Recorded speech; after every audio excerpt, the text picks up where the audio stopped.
नमस्कार आदाब, मैं अशर यासिर। स्वागत है आपका सियासत टीवी के साउथ इंडिया एक्सप्रेस में। अब देखते हैं मुख्य समाचार। दिल्ली शराब सीबीआई मामले में डिफॉल्ट जमानत के लिए बीआरएस एमएलसी की कविता की याचिका पर सुनवाई एक बार फिर टाल दी गई है। कार्रवाई आज दिल्ली के राव जमुनी कोर्ट में हुई। अदालत ने सुनवाई को 5 अगस्त के लिए टाल दिया है। 8 जुलाई को कविता की कानूनी टीम ने एक याचिका दायर की, जिसमें तर्क दिया गया कि सीबीआई अनिवार्य 60 दिन की समय सीमा के भीतर पूर्ण आरोप पत्र दायर करने में विफल रही है। सुनवाई के दौरान कविता के वकील ने दलील दी कि 11 अप्रैल 2024 को उनकी गिरफ्तारी गैर कानूनी थी। उन्होंने बताया कि सीबीआई ने 7 जून को अधूरी चार्जशीट दाखिल की थी। वही अदालत ने सीबीआई के आरोप पत्र में विसंगतियों को नोट किया, जिससे इसकी सटीकता पर चिंताएं बढ़ गई हैं। वहीं आईपीसी की धारा 167(2) के तहत कविता डिफॉल्ट जमानत के लिए पात्र है, क्योंकि लगाए गए आरोपों में 7 साल की सजा का प्रावधान है, जिससे अधिकतम 60 दिनों की हिरासत अवधि की अनुमति मिलती है। कविता ने 6 जुलाई तक हिरासत में 86 दिन पूरे कर लिए थे, जिससे उनकी कानूनी टीम को डिफॉल्ट जमानत के लिए आवेदन करना पड़ा। हैदराबाद के सांसद असदुद्दीन ओवैसी ने आरएसएस और उसकी गतिविधियों से जुड़े सरकारी कर्मचारियों पर 1966 से लगे प्रतिबंध को हटाने के बाद आज नरेंद्र मोदी के नेतृत्व वाले केंद्र सरकार पर हमला बोला है। ओवैसी ने कहा कि आरएसएस पर इसलिए प्रतिबंध लगाया गया था क्योंकि वो संविधान, राष्ट्रीय ध्वज और राष्ट्रगान का विरोध करता है।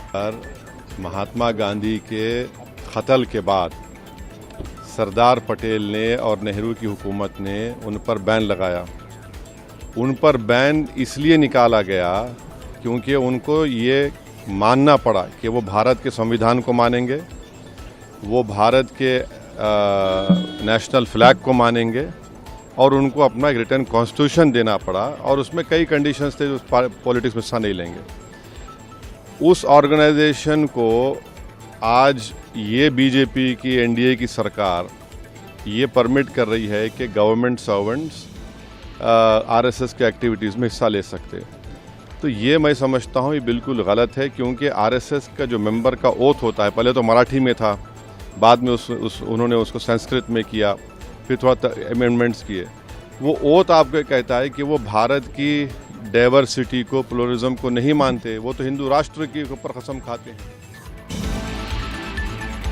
बीआरएस को निर्वाचन क्षेत्रों में एक नए प्रभारी नियुक्त करना है, जहां विधायकों ने पार्टी छोड़ दी है। कैडर को बाहर जाने से रोकने के लिए पूर्व मंत्रियों को निर्वाचन क्षेत्रों में अतिरिक्त जिम्मेदारियां दी जाएंगी। मुख्य विपक्षी दल सत्तारूढ़ कांग्रेस में शामिल होने वाले विधायकों और एमएलसी के पलायन की समस्या का सामना बीआरएस कर रही है। पार्टी पहले ही 10 विधायक खो चुकी है। परिणाम स्वरूप पार्टी नेतृत्व को लगता है कि यदि सुधारात्मक कदम नहीं उठाए गए तो दूसरे दर्जे के नेता और कार्यकर्ता भी पार्टी छोड़ सकते हैं। सूत्रों के मुताबिक पार्टी नेतृत्व ने उन निर्वाचन क्षेत्रों में प्रभारी नियुक्त करने का फैसला किया जहां विधायकों ने दल बदल किया है। प्रभारियों पर पार्टी कार्यक्रमों और नेतृत्व द्वारा दिए गए विरोध आह्वान में पार्टी कार्यकर्ताओं को साथ लेकर चलने की जिम्मेदारी होगी।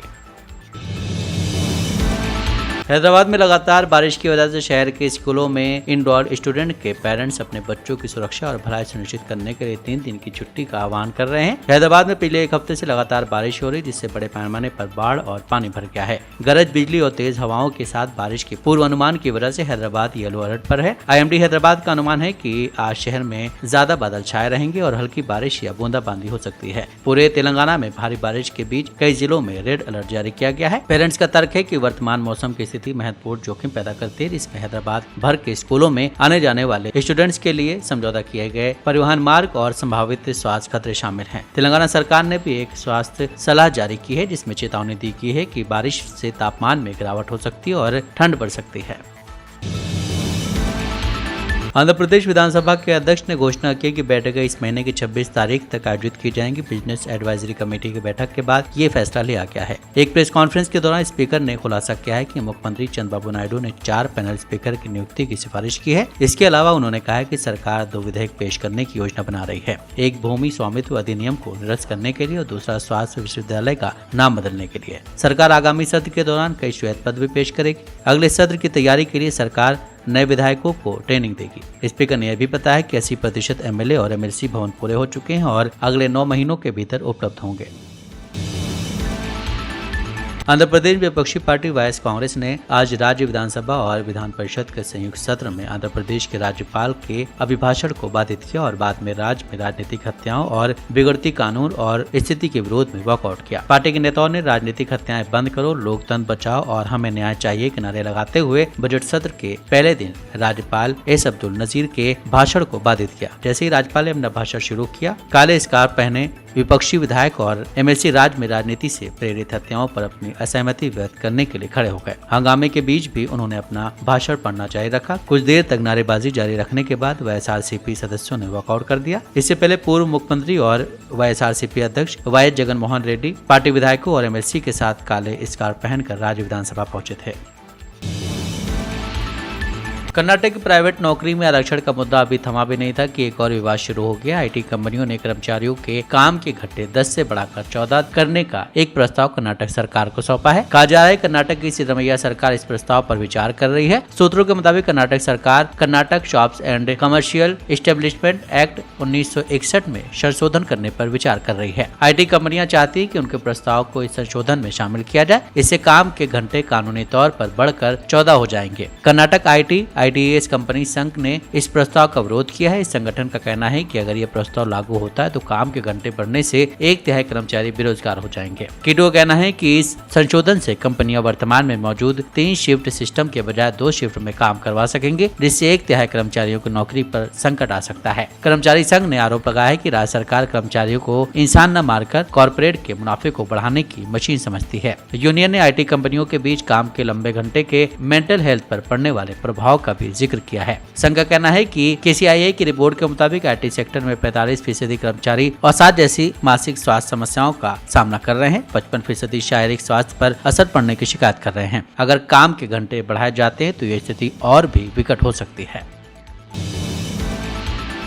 कर्नाटक की कांग्रेस सरकार मॉल के लिए गाइडलाइंस बनाने जा रही। Deputy CM DK Shivakumar ने बताया कि धोती पहनकर पहुंचे किसान को मॉल में घुसने से रोकने के मामले को सरकार ने गंभीरता से लिया है। अब मॉल के लिए नए दिशा निर्देश जारी किए जाएंगे। 16 जनवरी को बेंगलुरु के एक मॉल में धोती पहनकर पहुंचे किसान को घुसने से रोक दिया गया था। इसके बाद 18 जुलाई को कर्नाटक सरकार ने मॉल को 7 दिन के लिए बंद करने का आदेश दिया था। आज विधानसभा में deputy CM DK Shivakumar ने कहा है कि ये किसान के आत्मसम्मान और प्रतिष्ठा का अपमान है। इससे किसी दिशा में बर्दाश्त नहीं किया जाएगा। उन्होंने कहा है कि पिछले हफ्ते विधानसभा में मॉल में धोती पहनकर पहुंचे किसान को रोके जाने के मामले पर चर्चा की गई थी। इसके बाद हमने मॉल को बंद करने का आदेश दिया था। ऐसे मामलों को रोकने के लिए हम गाइडलाइन जारी करेंगे, चाहे वो बड़ा मॉल हो या छोटा। उन्होंने कहा है कि मॉल को बंद करने के साथ ही नोटिस दिया गया, साथ ही मॉल प्रबंधन से लिखित स्पष्टीकरण और माफीनामा लिया गया है। इसके अलावा जाँच में सामने आया कि मॉल पर 2 करोड़ रुपए टैक्स बकाया था। इसमें उन्होंने कुछ टैक्स जमा कर दिया है। बाकी बकाया जमा करने के लिए मॉल को 31 जुलाई तक का वक्त दिया गया है। इसके लिए उन्होंने चेक दे दिया है। साउथ इंडिया एक्सप्रेस यहीं समाप्त होता है। मुझे दें इजाजत। बाकी खबरों के लिए आप बने रहें सियासत टीवी के साथ।